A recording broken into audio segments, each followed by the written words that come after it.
Hey folks, it's Marvin Cash, the host of The Butcher Shop, where the meat meets the water. On this episode, I'm joined by Russ Maddin. I caught up with Russ at the Vice, cranking out peanuts for a trip the next day. Russ shares the guide problem behind the creation of the Circus Peanut, how to tie it and fish it effectively, and how it's evolved since the early 2000s. He also generously takes us on a deep dive into his approach to streamer fishing. I think you're really going to enjoy this one. But before we get to the interview, just a couple of housekeeping items. To make sure you don't miss a single episode of The Butcher Shop, be sure to subscribe in the podcatcher of your choice. We're only distributing episodes on the Articulate Fly for a limited time. And if you like the podcast, please tell a friend and subscribe and leave us a rating or review in the podcatcher of your choice. It really helps us out. And finally, a shout out to our sponsor, Trout Routes. We all know streams are getting crowded, and chances are you're not the only one at your local access point. Get away from the crowds and busy gravel lots by using Trout Routes Pro with over 350,000 access points mapped across 50,000 trout streams and much more. Trout Routes has all the data you need to help you find angling opportunities that others will overlook. Up your game and download the app today. Use code ARTFLY20, ARTFLY20, all one word, for 20% off of your Trout Routes Pro membership at maps.troutroutes.com. And a shout out to our friends at Schultz Outfitters. Schultz Outfitters is Southern Michigan's premier fly and tackle shop, and the guys at Schultz Outfitters are some of the fishiest dudes on the planet. Book a day on the water, swing by the shop, or check out one of their many classes taught by some of the best anglers and tyers in the game today. Check them out at schultzoutfitters.com or give them a shout at 734-544-1761. Now, on to our interview. Well, Russ, welcome to the Butcher Shop. Right on. Nice to be here. Thanks for having me on. I'm excited to have you on, and it's kind of funny, folks. Russ is not the first person I've had on the podcast to tie while we've talked, but he's actually going to be tying the pattern we're going to talk about tonight, the Circus Peanut. Yeah. Still use it almost every day to some degree in some form or another. Yeah, and so, if we kind of jump back in the time machine, Russ, what was the hole in your fly box you were trying to fill when you started designing the Circus Peanut? Well, basically what it came down to is, it was probably about 99, 2000. And I was working for Kelly at the time. And we had first off, we had no internet. That wasn't really a thing yet. And if it was, we didn't certainly have it as being a couple of river hippies. But basically what we had either long shank hooks to make a fly big or nothing. People didn't tie two flies together that people take for granted right now. It just this was a pioneering kind of concept. You had a Carey Stevens hook. So what we wanted to do is make a pretty good sized fly that the fish didn't fall off, period. That's what it was. It was giving your fish about another 3 seconds to stay on. That's all. That's why we put the joint in there. That's why we tied the two hooks together. When I first did that Circus Peanut, first off, people thought I was crazy, and fly companies refused to do it because it was, doubling their production cost, et cetera, et cetera. But the original reason for doing the two hook fly was simply to keep the fish on longer. As a guy, you just wanted to get a fish underneath the net. And that could give you the extra 4 seconds that you needed. And having that long shank hook do big gator rolls downriver from the boat and fish would pop off. So it just was that's really why the two hook thing came about. And it was simply just to keep the fish on longer. The articulated portion of it was just a side effect. It's not why we tied the fly to have a little bit of wiggle back there. No, it was just straight up efficiency. I mean, for my purposes here, we're just tying a fly. It's just a weapon to fish with. There's no other reason to tie a fly. That's it. You tie a fly the night before in a trailer because the guy threw away the olive one in a wood pile. That's what you do. You go fishing the next day, you need an olive fly. So that's the way we kind of treated it around here. And of course, back then, the companies that were producing these flies, first off, I had to sell the idea. It wasn't an accepted idea. An obscure company picked it up. Umpqua laughed at me. A bunch of other companies laughed at it. Said, no way we'll do tandem flies. No way will people pay $5 for a fly. That's what I was told. So you're right. Yeah. So, you mentioned Kelly, obviously I know, you guys are close and he was influential, but, kind of what did he contribute to the design of the Circus Peanut? And were there other folks that kind of inspired the design? Well, I mean, there wasn't anybody really doing any kind of hardcore streamer fishing except Kelly. Um, Not the way it modernized, right? With sinking lines in a boat, casting aggressively, like really doing that stuff without some kind of nonsense running line with a weight or you know, there just wasn't that many people doing it. And basically we didn't have two hook flies.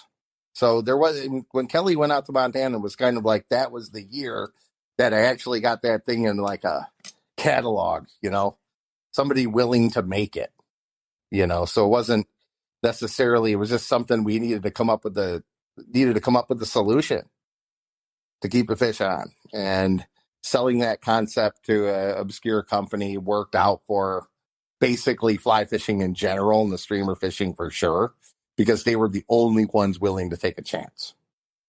And the stipulation was you got to put less on it, because, every little thing you put on there, it's not like today where you can charge $40 a fly. You're talking $4. $4 was a big deal. $5.98. I think the first ones came in at like $5.65 or $5.85. And that was like unheard of, because you're taking two woolly buggers in a nutshell and doubling your production cost and then coming up with a way to join them together. And that was the hardest sell, actually. That was the hardest part of the entire fly, was trying to get that thing mainstream. That was it. That was the hardest part of it. Fill in the void. There really was nobody doing actual streamer fishing. There was Kelly, there was Bob Linseman, there was a bunch of steelhead dudes doing the swing stuff. That was an ancient dinosaur technique that's still around, the swinging stuff. So in terms of getting in a boat and being aggressive and covering those 30 miles a day to get one active fish, that was pure Kelly and Bob. There wasn't hardly anybody on the planet that was doing that. And if there were, we didn't know, So it was basically, and I remember Kelly and Bob, I rode those guys around during that first book they wrote, and I was like the guy who wrote them for the most part. So it was that was a great, piece of nostalgia just to be a part of, was rowing those legends around, Yeah.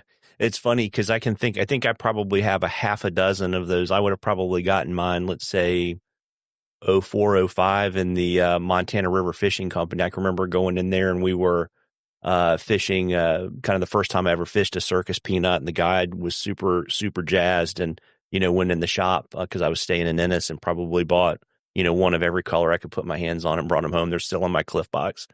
Right. Yeah, it's funny. It's really taken for granted now, the two hook jobby. And remember, it wasn't like we had really cool hooks. We didn't have no Arex wide gap hooks. We had like Tiemco streamer hooks, like little dinky things. Now I call them dinky, but that's what we had. That's all that was available. You just take a Tiemco 300 and tie it to a Tiemco 300, or you take a Tiemco, one of those nymph hooks, and tie it to another nymph hook, because that's what you had. So it was like 4.4 was like, oh, that was legendary size. Oh, huge. No one's ever gonna, now we're running stuff that's like dwarfs that stuff. Yeah, I guess it would have been probably the TMC 5263s, right? Yeah, 263s, the 300s, whatever you had back then. I mean, it was just a short gap streamer hook. Yeah. So you were, as you mentioned earlier, the purpose of the Circus Peanut was really to keep the fish buttoned on for another 90 seconds, right? So you could get the basket under them. So, So was there ever a time, or did the pattern evolve to have kind of a specific bite trigger, like, some other streamer folks now try to kind of incorporate into their flies? Well, everybody thinks there's some kind of legend of rocket science, and there's really just a bunch of river hippies. So they're really not. But the dynamics of these flies are just simply to solve a problem, right? I mean, you tie a fly to solve a problem, you solve a need, right? So the need for me was just to keep that fish on just a second longer because you want $100 tip instead of nothing. Yeah, probably easier to do that than to find new clients, right? Right. And a lot of them been through, some of my customers are still Kelly, started with Kelly, so these guys are 40 plus years of guiding, fishing like 20, 30 days a year. Yeah. So, I mean, these are not like, Kelly will look right at one of them and say, "Hey man, you helped me write that first book because no one else is willing to pay, the money that you were to take a gamble. Just go fishing every day." You know, oh, if everything we take for granted now was actually freaking a lot of hard work back then. With no internet, nobody leading the way. Nobody, here's a platform that everybody can copy and make a million different ways now. Yeah, you're welcome. But back then it was actually like really, really cutting edge, but the answer was right in front of people's faces the whole time, Yeah, I guess the other challenge too, right, is, a totally different way to fish. And it's not like, nymph and a bobber where you're catching fish all the time. So the rewards are pretty well spaced out. Right. Oh yeah. Sometimes there is no reward. And sometimes 3 days go by and there's no reward. And it's that type of thing that when you're just starting this, when you're just coming up with the, even when Kelly was doing the Zoo Cougar, legendary fly. I mean, half of the flies in the world are basically duped off of that initial design. Once the 2-hook fly came out, everybody had a 2-hook fly, but it was really just hard work by it. Very, very difficult, low volume fisheries up here. We learn and Kelly's like, yeah, you come to Montana, fishing's good out there. It's not good here. It's actually really, really hard here. So a lot of times when you're guiding, you feel like you have a robber mask on. Like, the guy up in the parking lot, or should I take him for the boat ride? I mean, there's so many days where as a guide, you just shouldn't be doing what you're doing. And but you get to that point because you didn't know that 10 years ago, 20 years ago. You just went out every day and you didn't put the pieces together. And it seems like everything's so instant now that the answers are so quick, via internet and via Google Maps and Google Earths, and everybody's paved the way through hard work that, now is just a click away. So that kind of, it's a little disheartening in some ways because you're flipping down and you're like, oh, wow, there's a bunch of 2-hook flies. And, oh, yeah, we had a shank to it. Thanks, Blaine. And, all these things like people just take for granted now. And it's not that actual 42 days of fishing without a bite, until you go the 43 days. Not the guy who goes 40 days without a bite. It's the guy who goes 43. That's what fishing is. That's how you got there.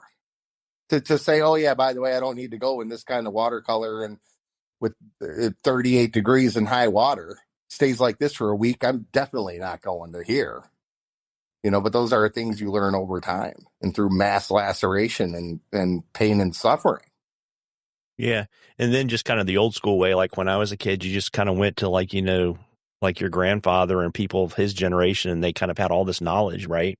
Right. And that's, that's exactly it. It's exactly it. It's like, when if you wanted to know what was going on, let's say it's the east side of Michigan, and it's the Osable River, big famous drain, ditch down there, and you'd have to know somebody there. And if they liked you enough, and if they trusted that you're not going to set up shop in their backyard to start guiding, they'd be like, all right, yeah, there's some, X hatch going on. Just happened 2 days ago. You're golden here. Now it's click a button and some guy in Illinois knows that there's the gray drake hatch is going on the Muskegon River, and, it's just instant. It's instant.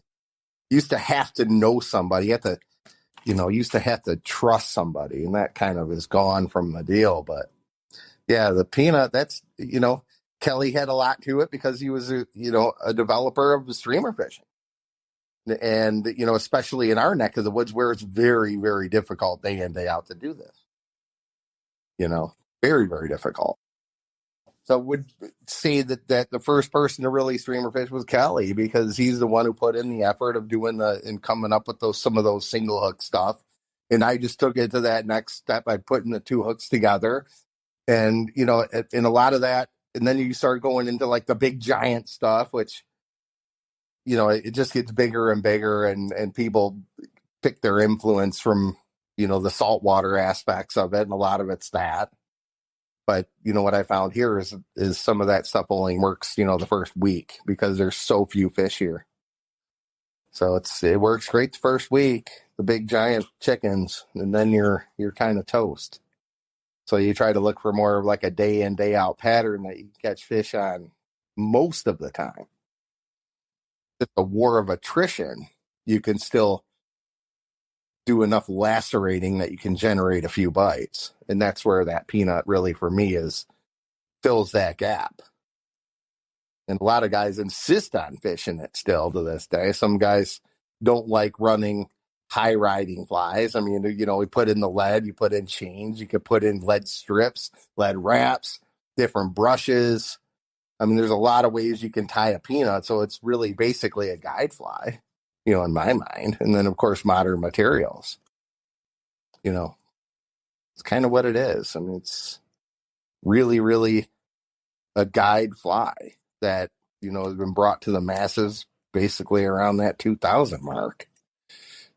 Maybe 04 before it got sent back 5 times because they couldn't figure out how to do the joining mechanism right. And then, of course, within a year, everybody knocked it off. So it's, I realize you realize the dark side of the fly tying or whatever industry you call it, the industry without smokestacks, I call it. Industry, like some guy covered in coal coming out of the mines, and you don't see that at the Winston factory, Never see a guy covered in coal, at a Scott factory or a Winston or a Sage or, So I don't know if I call it industry or not. I picture like Zug Island or right. Boundary going on or something. Yeah. And so if we kind of like work the pattern and kind of talk people through maybe, Russ, back to front, the kind of the original Circus Peanut. Well, here's what we had, I mean, you basically, and I've always been a person to tie with like, you got what you got. If I was 8 years old and I had my little sunrise vise and I used old Ma sewing thread and a cotton ball, because that's what you got. But so, the Circus Peanut can be tied with literally anything you can wrap around a hook. And back then it was like the Estas came out. Oh, and we used to do barbaric things like make little egg balls and stuff with it. So I'm like, well, maybe I'll just use that because it was kind of the new thing, back then. So I wrapped the Estas around the hook and and then I do like different Palmer ones and, different shapes of woolly buggers and different rubber legs. And they'd be like, oh, no, you got to put less on that. Oh, you got to do less. We got to get that down to 48 cents for the rear, that kind of thing, right? So you eventually just come out with ways that you're trying to make the fly fit a bill that was more production oriented than anything else. So what we did, or what I did when I first did the nut, was take that Estas, do some marabou, a little bit of flash, join a hook together and do the same thing with some eyes tied on the bottom. And that was it. It was basically, a 3 material fly in a nutshell, 4 if you count the legs. So you had like your marabou, you had your rubber legs, you had your Estas and a collar. And the collar was always like, slopping, because back then nobody really used slopping, which was hilarious because now you can go through 100 packs to find a couple of good feathers to tie a peanut with. There's like other ways that are a lot easier to tie them now, but back then you could get like a bunch of good slopping, and many companies said, what color marabou, what is the marabou in the front? And I'm like, there isn't any marabou in the front. I just leave a little bit of that fluff down there. So really it's the cool part of the nut is you can tie this thing with anything you can wrap on a hook. And it doesn't matter if it's old school variegated chenille to super whistle material has yet to come out in 2 years from now. If you can wrap it around a hook, you can make a peanut. And it's really like it's a guide fly. You can manipulate the eyes. You can tie them in different sizes. But that's really what it was. The original one was just Estas. Just Estas, a little bit of flash, some rubber legs, and a collar. I didn't even have beads or anything because we didn't have the hooks back then. It was just two little streamer hooks tied together, and they still work fine, by the way. There's just a little bit more efficient hooks and things we can use now that it actually can, hold bigger trout, a bigger fish in general, a little bit better machined and, a little more well done. But that was basically the gist of it. And the initial phases of the peanut it was pretty simple. It was Estaz, marabou, and the slopping collar with some legs. And that's what we did, and that's what I did. And you start looking at influences for some of these flies would be more in the bass realm, spin fishing gear than anything else. You say, oh man, these spinner baits, man, these a lot of rubber legs on those spinner baits. I can do that. You can do that. Look at the jig and peg, the old school, any of that stuff. That's basically the foundation of why and how the fly came about to begin with, especially with the rubber legs. Yeah, and as you were kind of, value engineering it to have it produced, were there any materials that you just couldn't use because they just couldn't pencil out the math for it? Oh yeah. I mean, the double collar, that was out. In terms of just the first ones we did, it was always try to make it as little as possible. Try to take all the materials off of it if you could. And then that's what people ended up getting. That's what the masses got. And it's still as good as some of these versions are of these flies now. They're still getting only X version. That's the one benefit that you have is you always have a new material, or you always have a little bit in your back pocket, to make a fly that's not fished by the masses. And that's a big thing around my parts is I don't even like to fish the same fly twice in the same stretch. That's how few trout there are up here.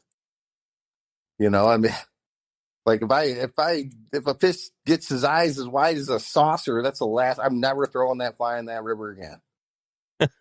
Never, ever, ever. I'm going to throw that fly. Never again.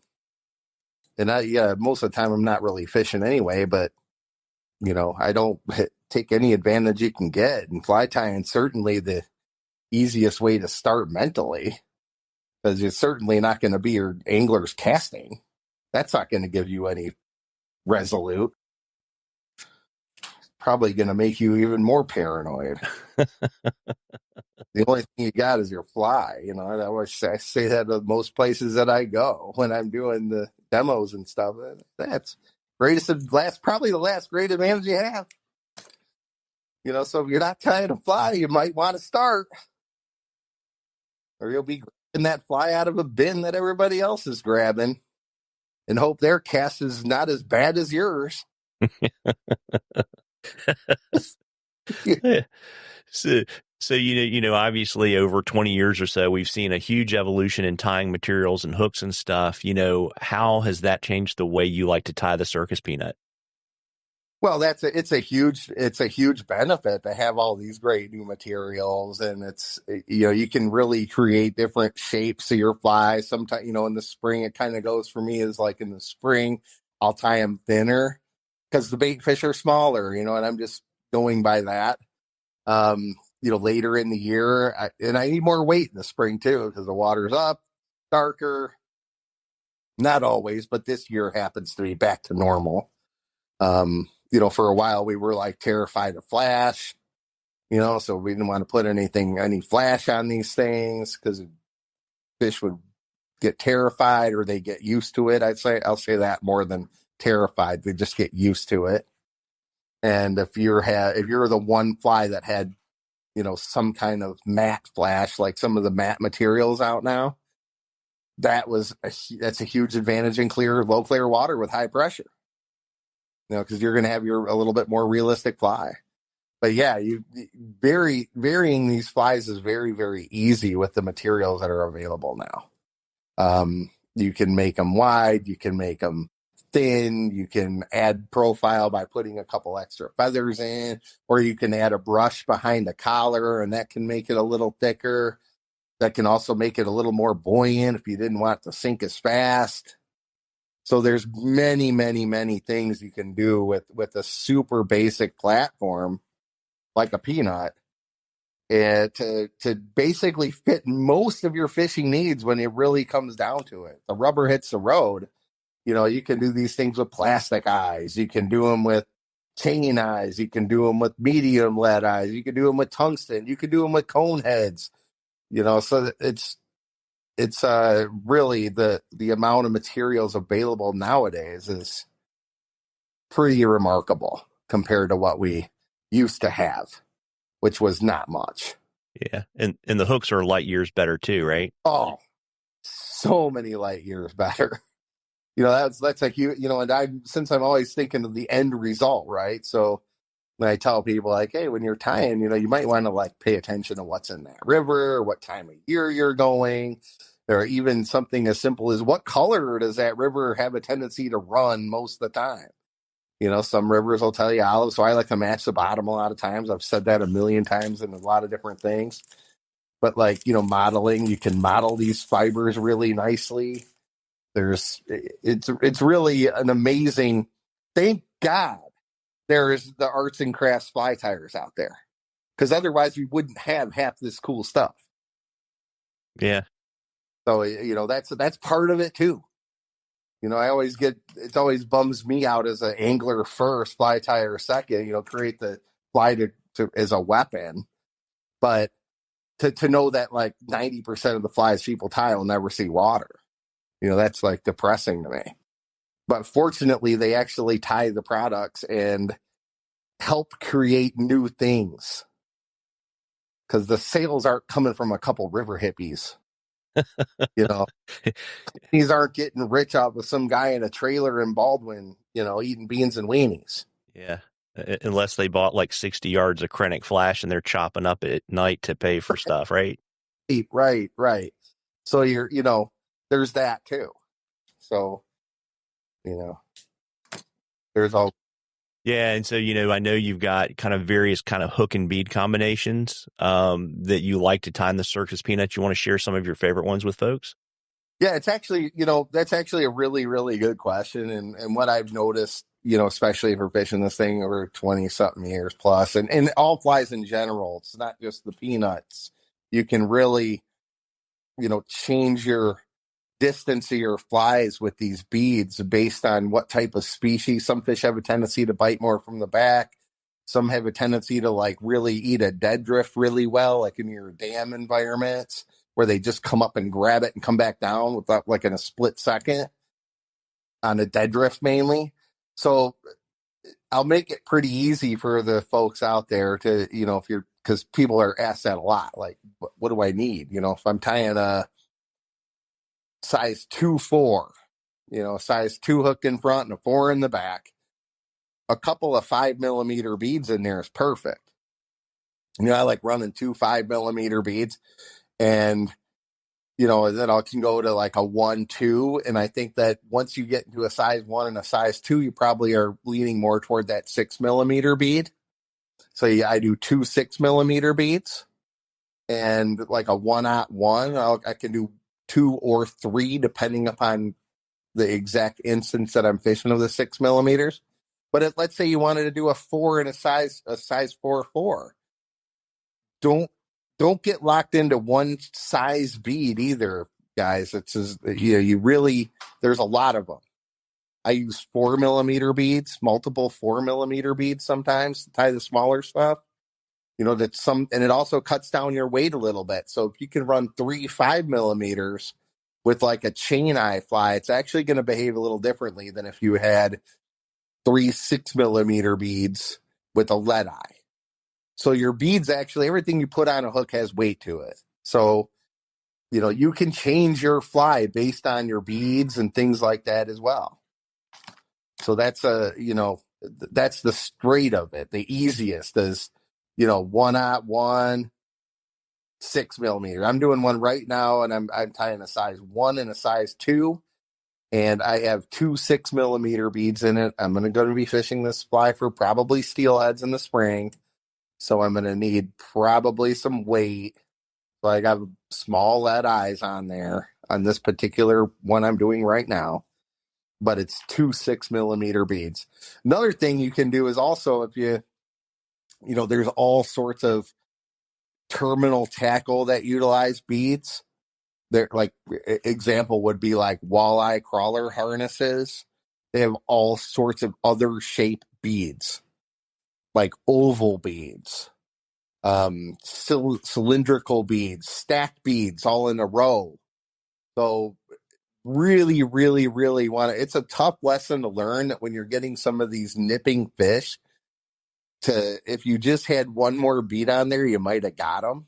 So I really play around with, especially if you're going someplace new, you really want to have some diverse spacing because you're not really 100% sure how those fish are always going to behave. And that, again, it goes for sizes of flies too. And I think I saw in one of your bullet points there was some shank questions. Mm-hmm. So aside from the beads, you also have the shanks, right? I mean, we love the changers. People love tying them. It's really great, way to make a fly bigger and swim, but sometimes you don't want that. Sometimes you don't want to swim. Sometimes trout are terrified of movement. I know it's shocking, but there's many, many places that move it. If you ask one of those bait guys on the White River, right? What happens if you yank that minnow? What happens to that run? Those fish will shoot out of there like a cannon because it's unnatural, right?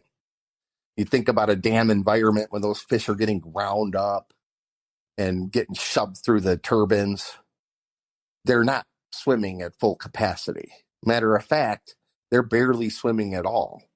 So sometimes in that first mile or two of fishing, it's important that fly move as little as possible. I like to utilize some shanks in that instance.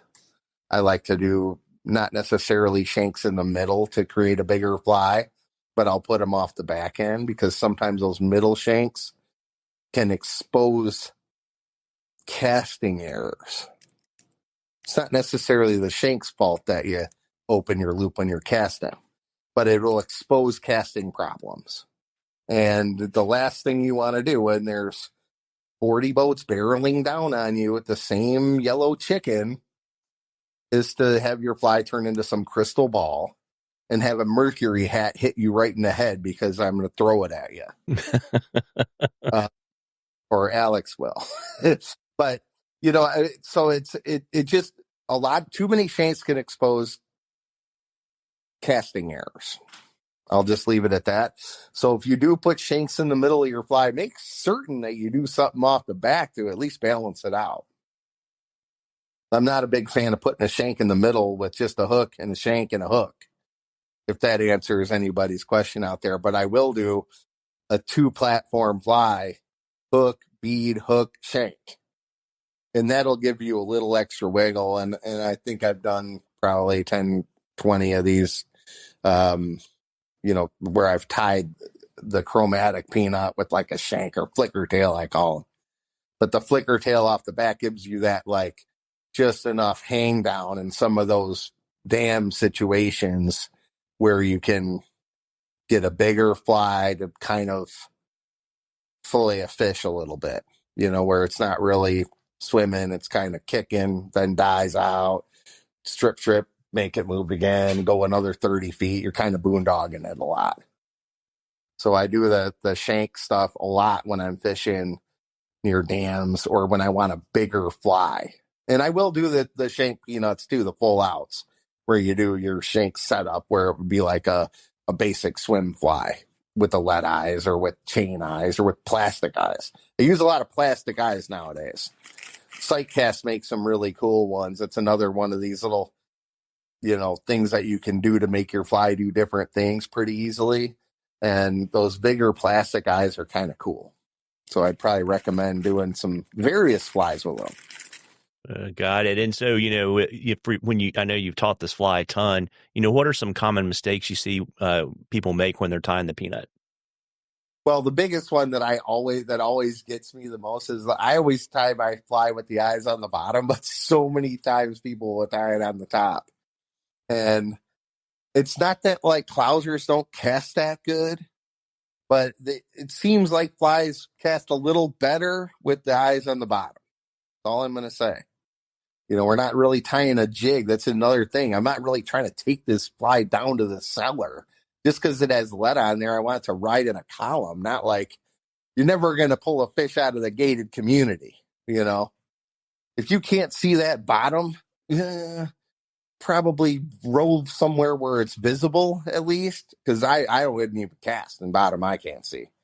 I like to see the bottom before I'm fishing. I really, really do. So I'm not really trying to take this fly out of sight and into some kind of lair where the fish, will never come up to eat a chicken anyway. But, most of the time I like to fish this fly where it's kind of visible, just out of sight, or, you fish them with chains and you can ride them pretty high.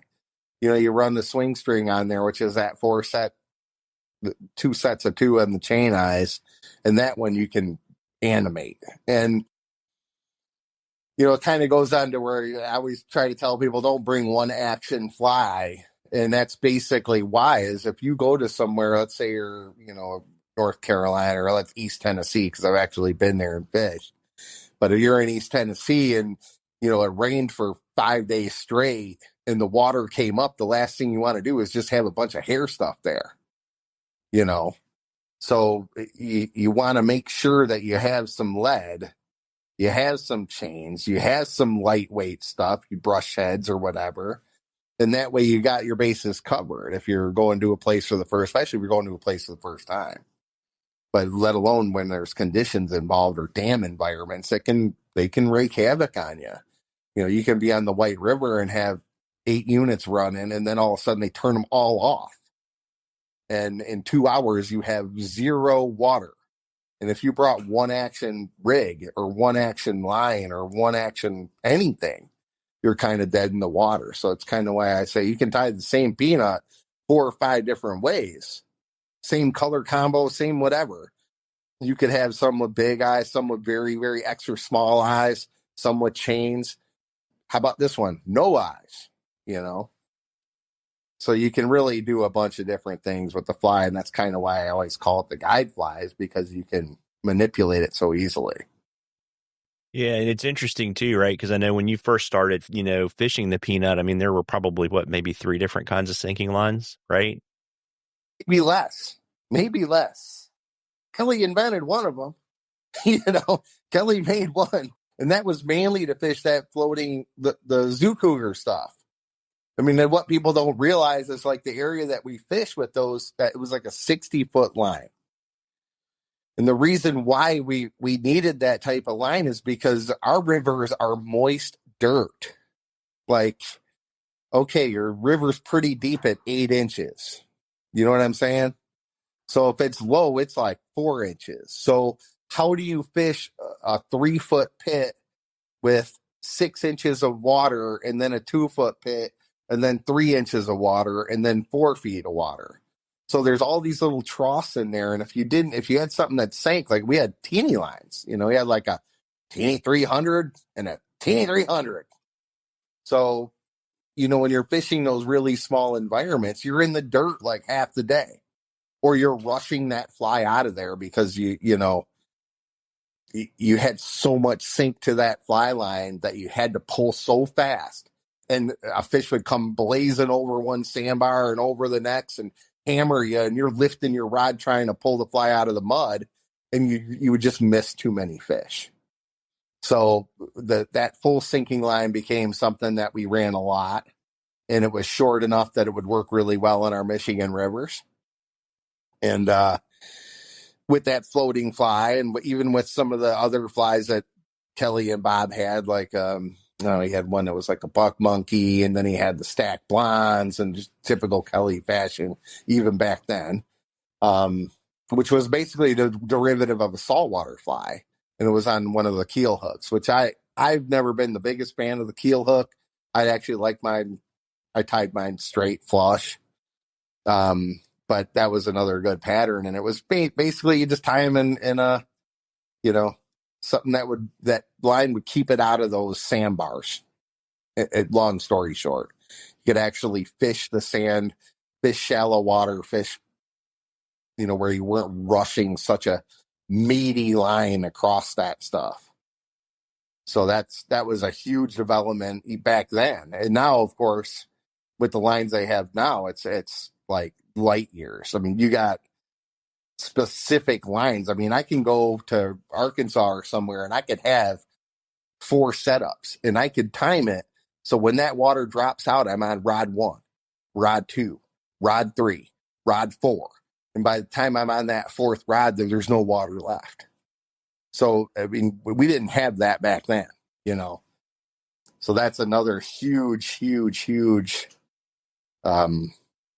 development, especially in the streamer game. Yeah.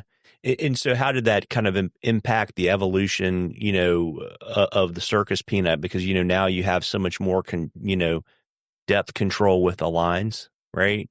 How did that kind of change the fly, over the last 10 or 15 years? Well, with especially some of those I series from like SA where there's integrated, you could run a little bit less weight. You can run some less weight. You can move the fly a lot slower because I can also run more weight with a type 3 type line, and I can hover it in that column for 3 times longer than I could before. So a lot of it's not just about the heavyweight stuff or the unweighted fly. A lot of times it's the right amount of weight with the lighter line, and that thing will keep it out there like in the winter time up here. We want the fish to find the fly. So the more the guy's yanking that thing all over creation, he's pulling it away from the zone. He's not letting the one fish in that run find that fly. And that's, I think, a big, a huge asset to the streamer game in general, but to the peanut in general is I'll go with small eyes now or extra small eyes in the winter. And I'll run a type 3 or like the I-2-3 or some other type 3, the Titan type 3. And I'll let that thing just simmer out there. Not quite like a dry fly, but pretty close. Like I want the fly sitting out there as long as I can keep it out there. And that's what that'll do. If you can balance the fly to that line, to the river you're fishing, that's where the differences are made right now. That's how you can do better than others out on that water. It's from keeping that fly out there longer. And it's not just about the casting. It's about what you're doing with that cast. It's a straight cast. Casting straight, there's a lot to be said for just casting straight. Because if you cast out into these big waters out in Tennessee or Arkansas where there's a big giant tailwater and you're casting across that current and that thing's not straight, your first 8 strips of line they're literally useless because your boat is moving 16 feet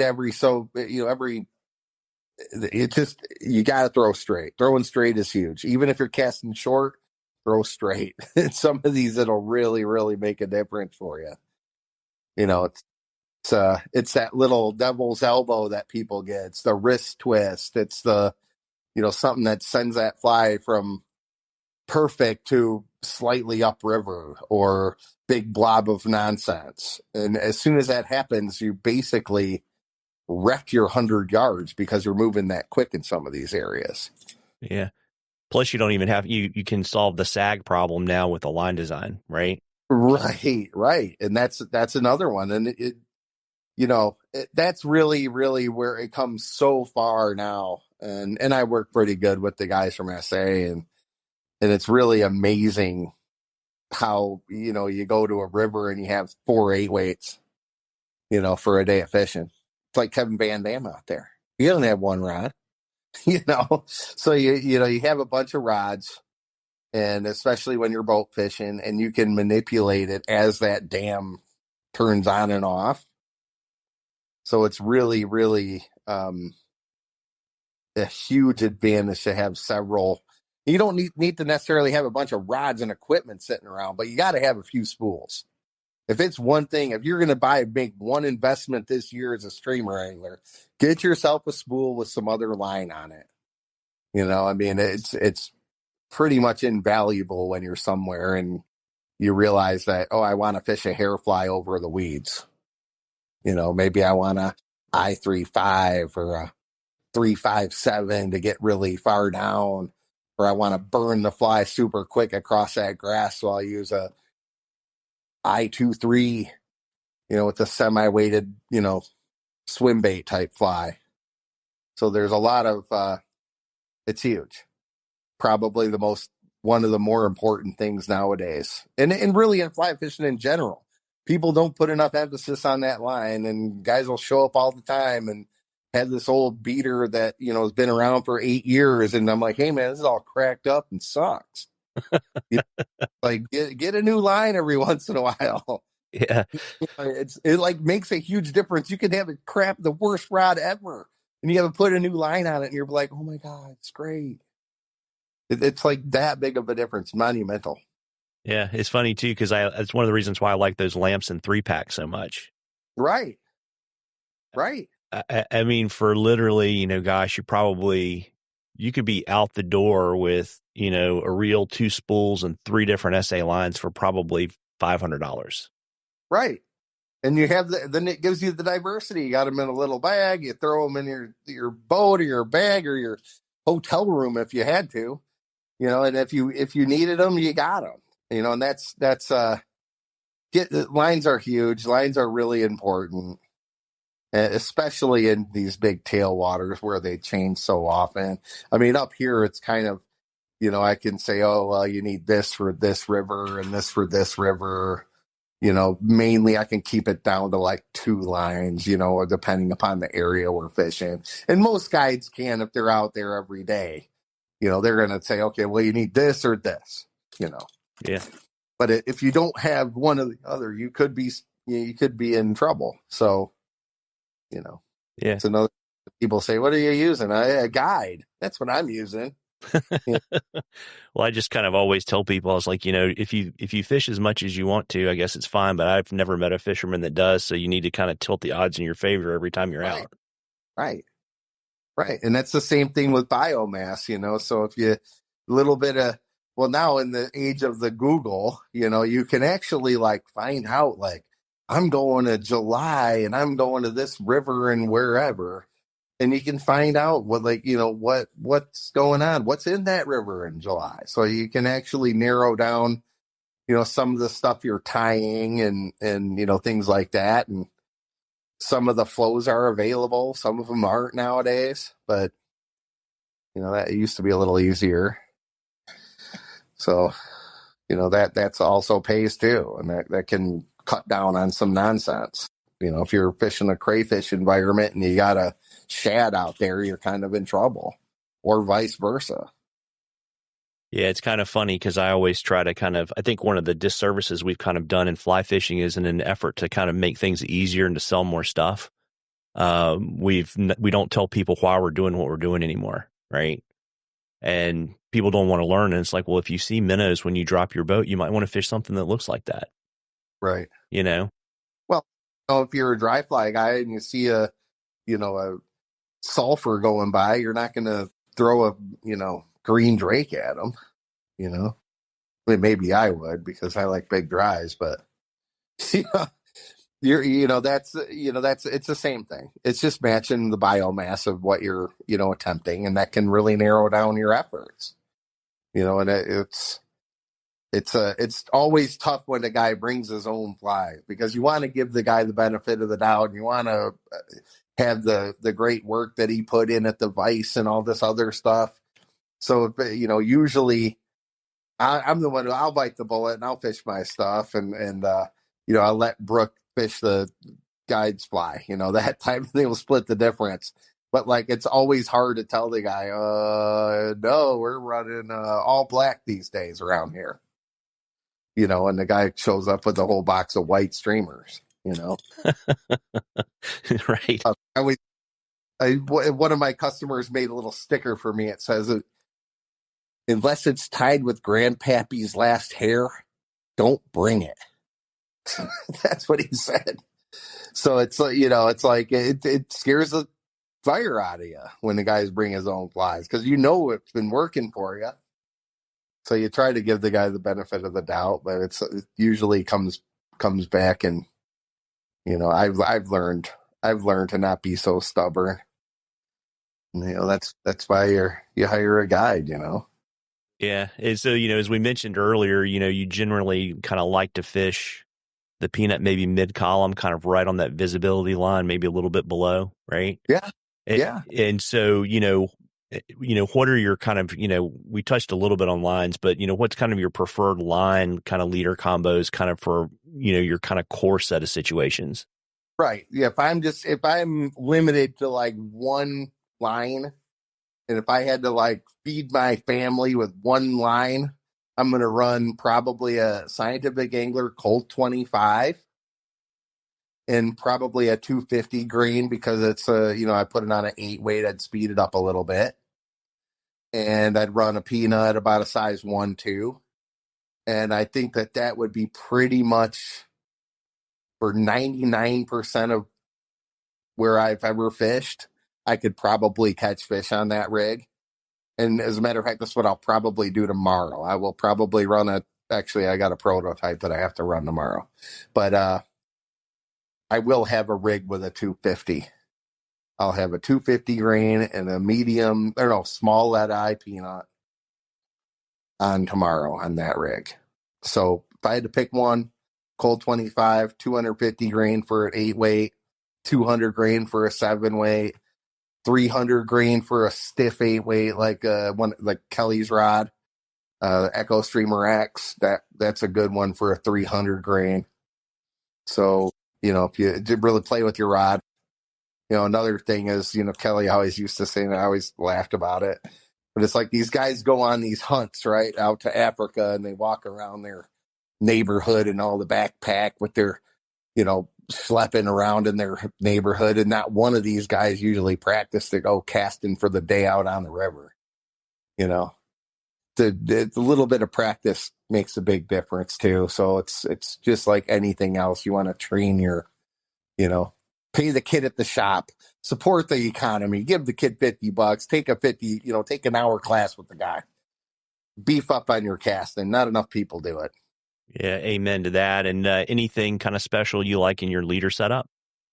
Well, I usually have a tendency, because I'm fishing, let's say I'm in an area where there might be steelhead around tomorrow. Typically I like running that 16-pound. I'll do like a 20-16.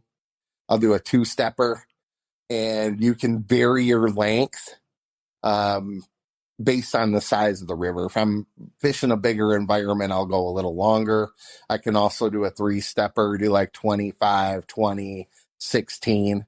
But usually my business end and any type of situation where I'm going to be encountering something of size or in high water where I know it's not going to make a big difference, I'm running 16-pound. 16-pound fluoro is what I like to run.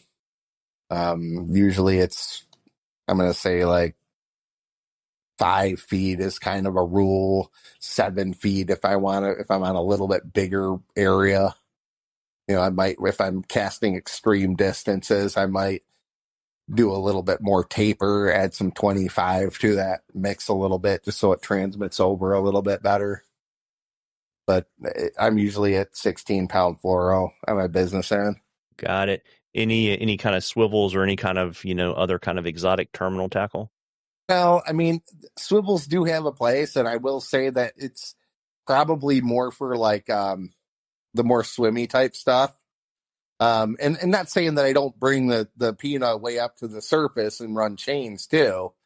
It's just my neck of the woods where I fish, I'm only at that 50 something degrees when that metabolism's like red hot for like such a small time of my year that I don't really feel the need to run like just way up in the water column as much. But I don't run swivels myself, but I have in the past. It's not something I'm opposed to.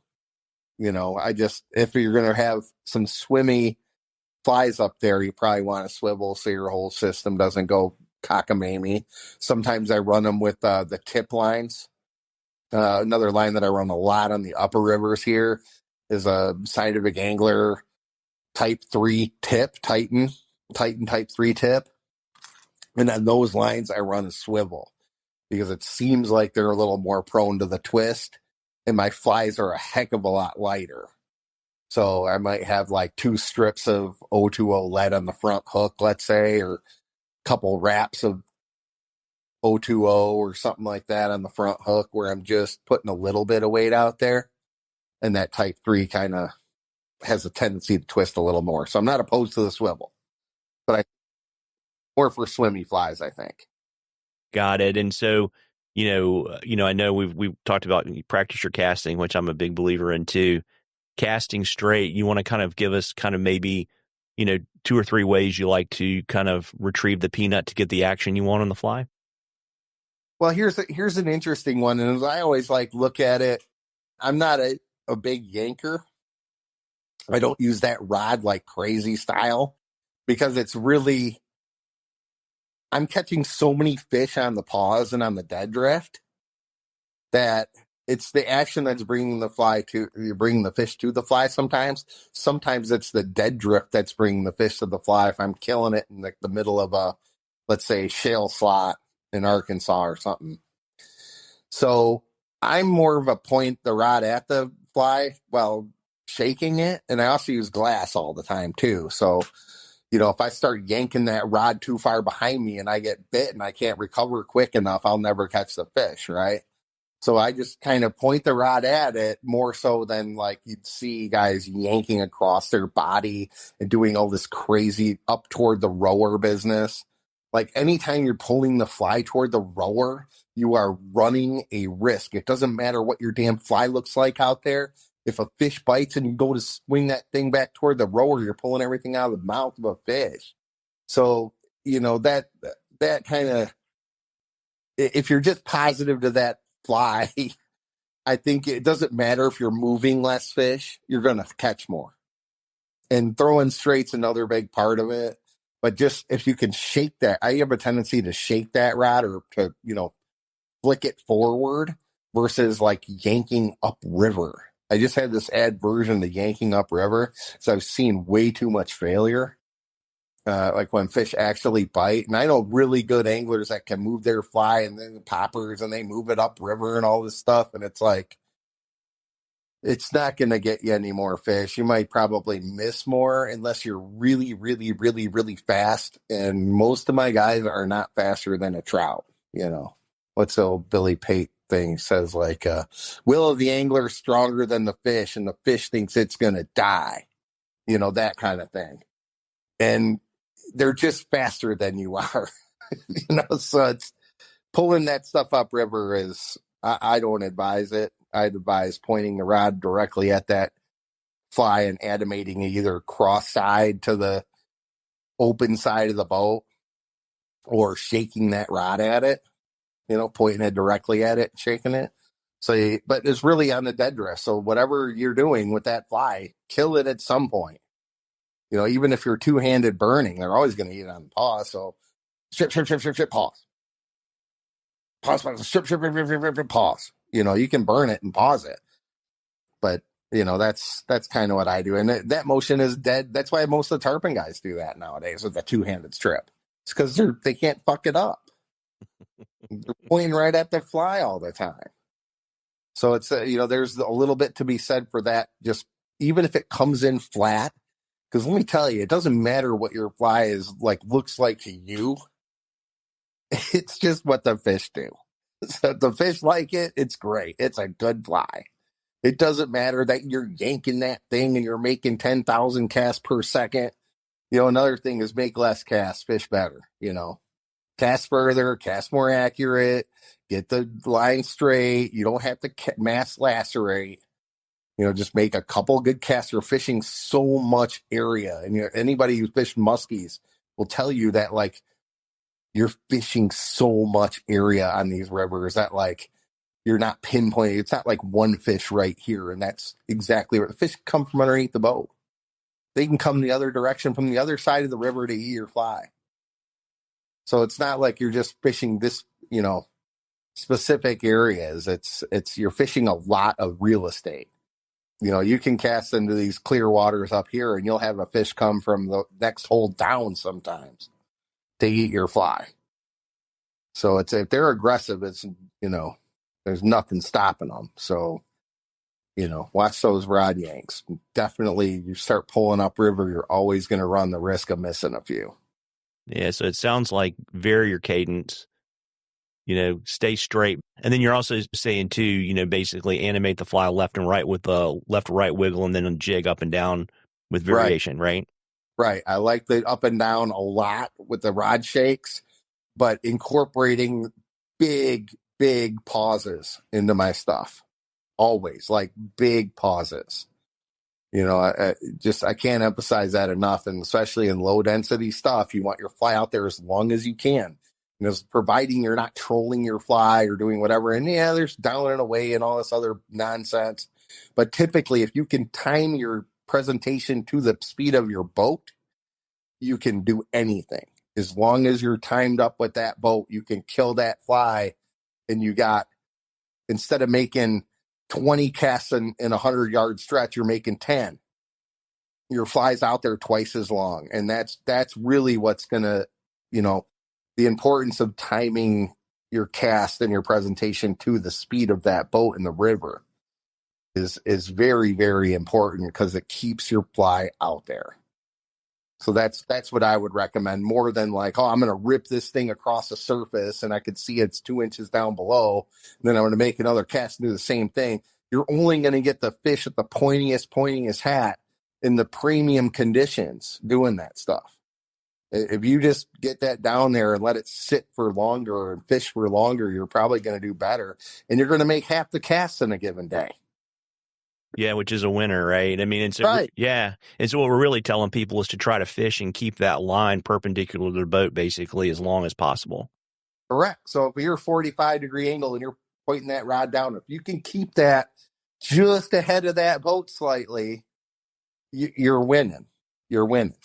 And that's part of that's the rower's job too, to keep you on target too and keep the distance set up where it's not overburdening or whatever. I mean, everybody casts different, and I fish with Alex and he's like, cast as far as you can all the time, because you might be 50 feet off the bank and there's a fish right there and you're actually fishing to the bank, but you're casting 70 feet because there might be one out here, So that's, you want to really, really hone in on your casting and pay attention to that pace of that water. And if your fly's too heavy or if your fly's too light, and that's really why I think you need to have the diverse presentation or the diverse when you come to the bench. When you start tying at the fly tying bench, tie 3 of the same fly with 3 different eyes. You never know. One could actually run a lot better for you than another. And it's really, at the end of the day, it's not about what the fly looks like. It's not about what your guide's doing. It's not about any of that stuff. It's about, in your head, which one's more comfortable for me to fish? Where's the pace going? Then you work on your color and your other stuff. But it's really just being as comfortable as you can. You're going to be casting that thing all day. Sometimes you cast these things all week. There's times where you can cast for 30 days straight. So that's a lot of it is just really, really, I always call it efficiency, but it's not just about whipping that fly around. Yeah, because then you end up with your hand looks like a claw at the end of the week, right? Right. Yeah. Right. Absolutely. So, we talked a little bit earlier about how it's important to come to the water with flies with multiple actions in your fly box. And so, if we take your, general streamer box, tell us, what peanut style flies are in there in terms of size, weight, color, etc. Well, I mean, most of the flies I run like on the daily are probably right around that 4-inch mark. I'll not saying I don't run 10-inch, 12-inch long flies because we do a lot in certain places. That's all I run. And it's not really a peanut. I don't tie peanuts that big because I kind of lose the effectiveness of them right around that like 2-aught, 1-aught. I rarely tie peanuts bigger than 2-aught, 1-aught. And that would have a flicker on the back of it usually. Sometimes I'll incorporate some shanks in the middle, but it becomes too much of it's not as efficient for me. I'll just say that. So the majority of my flies are 4 to 7 inches, I'd say, 2-aught, 1-aughts, 1-aught ones, a lot of 1-aught ones. And then 1-aught one with a flicker is about where I find out like that's my max. But in terms of the column setups, I like the plastic eyes a lot. Been really running those a lot recently, those sightline plastic eyes. Very, very important in the gin clear water we had the past 7 years here. Of course, this year is totally different, but for 7 years, it was really important to have the light landing fly. You actually are spooking the fish when the fly lands. So that was a big deal. The matte flash stuff, have a lot of that with the lighter weight eyes. I'll go chains to get that next level down. In a lot of my areas, when I'm trying to get that swimmy motion, I'll do the swing string with the 4 chains. And that fly, I usually make them on a 1-aught one, and they're about 5 inches around there. For a lot of those for basses. And trout when it's like 55-degree water and you could throw a cigarette butt with a marabou tail. But that is when I run those high riders. But unfortunately for me in this area, it doesn't stay there very long. So I wish it stayed 55. I mean, there's places I can go where it's 55 all year, dang.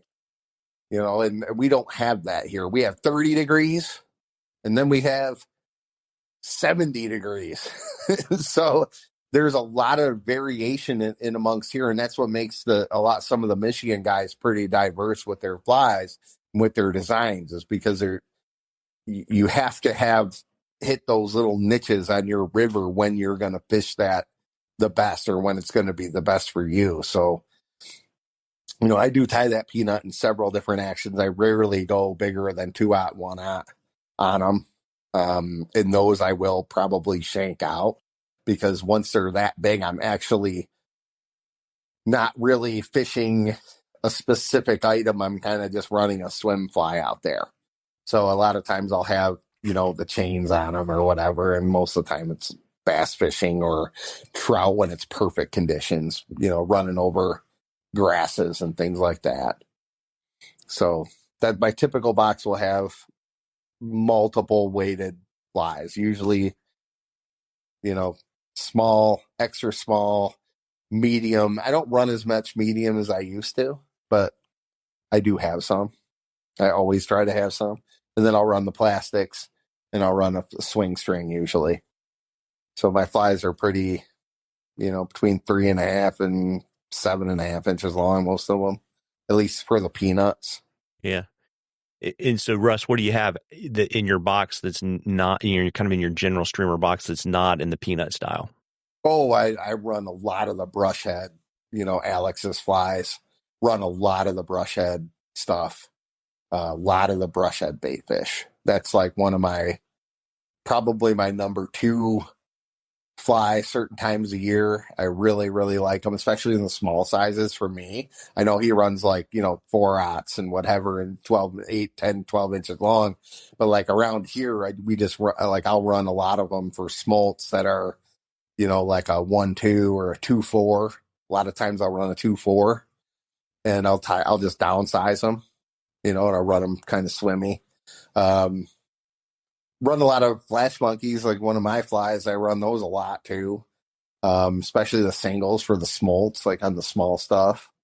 Work pretty good for steelhead salmon too. So at certain times of year, that's like I run those type of flies a lot more than I would in the spring. Put it that way, where I'm just like delivering a lot of flash with a lot of weight, like for the kings. So do those a lot, but that's typically I'm pretty well rounded in them. I mean, I'll do deer hair flies too. Um, my biggest thing is by the time they're high riding, it's only like a 2 week thing. And if I'm doing something else, I'm not even going to be on that river when it's that great. So and then pretty soon it's dry fly season. So then I'm fishing, floating lines and big giant flood dries, but I'll do that for, 4 months a year, 3 months a year, do a lot of night fishing too. But, my streamer fishing kind of is, pretty specific, like down to the river, pretty much down to the week. I'll be patient and I'll bide my time and I'll wait and I'll wait and I'll wait for that stuff to get 43, 44 degrees. And then I'll go fishing for a bunch for steelheads. And then I'll turn around and try to go upriver where it's, a different setup where there's no migratory fish. Then I'll go back down and fish the smolt hatch. So you have different time frames where there's actually like biomass that doesn't require giant flies. It's kind of like shad coming out of a dam. We have like salmon spawning and they hatch in the spring. So you have all these 1.5, 2 inch long bait fish coming out of the river system, which everything eats. Great time of year to come to Michigan, by the way. Awesome streamer fishing. There you go. Before I let you go this evening, Russ, are there any kind of developments on the fly tying or fishing front you want to share with folks? I've been working a little bit on doing some, daytime, big topwater stuff the past few years. And, it's a lot of fun. So that's kind of what I've been doing, especially on the trout side of life. That's kind of that's where I've been kind of focused the past few years, because we've had really great, this year is going to be totally different, unfortunately, but we've had really great seasons where the water has been super low and clear and like resource scarcity happened really quick. So I've been running like, bass size dry fly stuff for trout, and it's been a lot of fun. So that's kind of what I've been doing recently, where you'd be able to run, something that you would look at as a bass fly and run it for trout during the day. And it's pretty cool. Very neat. Any kind of equipment prototypes? It sounded like you were going to fish a prototype tomorrow, or maybe some new fly designs you're playing around with.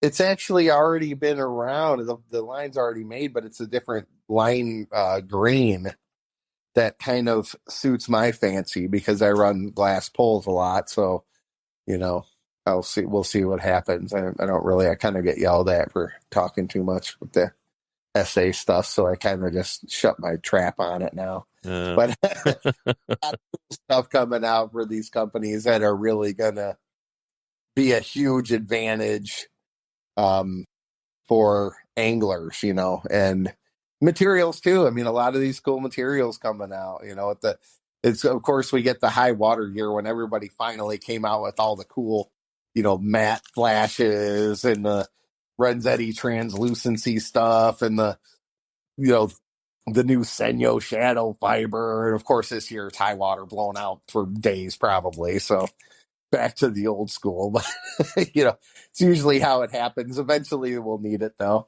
Yeah. Yeah, and interesting too, because you like to fish glass rods. I mean, so many streamer guys like to fish some version of a broomstick. What appeals to you about fishing glass? Well, I originally started on the glass because my hand, I had like a really bad arthritis in my thumb, and it's from casting a lot and rowing and tying and just everything that you do on the daily. So I had to get surgery. But it was so bad where I couldn't like really use my thumb, and the glass, I could just grab the rod like a hammer, just kind of grab it, and I could just time it versus use any kind of thumb or index finger or anything to push forward. so I could just use it as a hammer because it was more of a feel and timing aspect. So it just kept me on the water for like 6-7 years extra. And I actually did get a surgery, but not like the thumbs up surgery where they fuse your bone. So I'm not a hitchhiker, but it's actually pretty cool. So if anybody does have any pains with the arthritis out there, they have a new surgery. It's called the denervation, where they go in there and they zap the little nerves in there. So it kind of just tricks your brain into thinking it doesn't hurt. So now I can fish graphite rods now, but I like fishing the glass because I have for the past, let's say 7-8 years. And it adds an element of tough. It's a little harder. I'm just going to say it's taking something that's a little bit hard and it's making it like 20% harder because all the little things you take for granted with the graphite rod don't exist with that glass rod.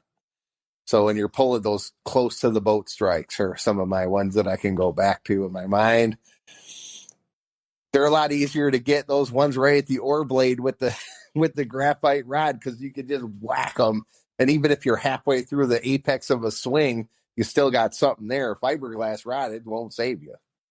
So you got to do everything. Everything's got to be right. And yeah, a lot of guys aren't running the glass. There's very few that, would show up to like Chris Willen's boat with like a handful of glass 12 weights. There's probably like very few people, but that's kind of what I got used to fishing because I could just do it longer.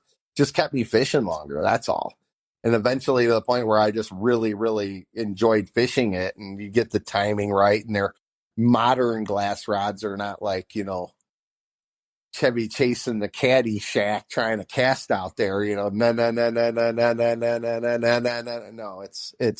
they're a lot swifter than they used to be. So there really isn't anything you can't do with the glass rod.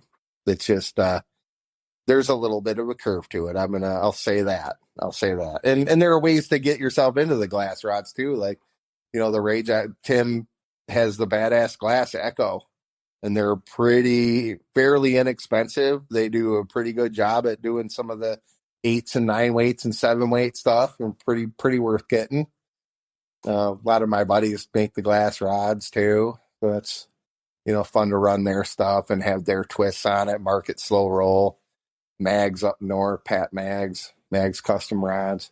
So I run a lot of their stuff, and it's nice to have good hooks too. The newer hooks, the AREX and the MFC, and building all the cool stuff for us. So all of it helps.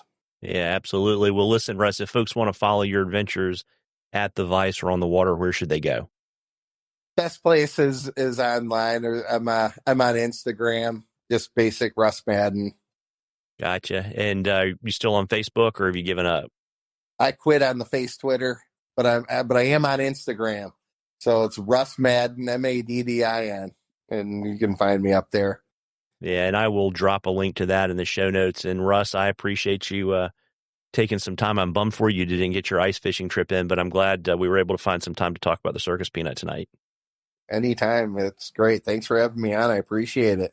Well, listen, have a great evening. Yep. Thank you. Take care. Well, folks, we hope you enjoyed the interview as much as we enjoyed bringing it to you. Don't forget to check out the links to all of this episode's sponsors in the show notes. Fish hard, folks.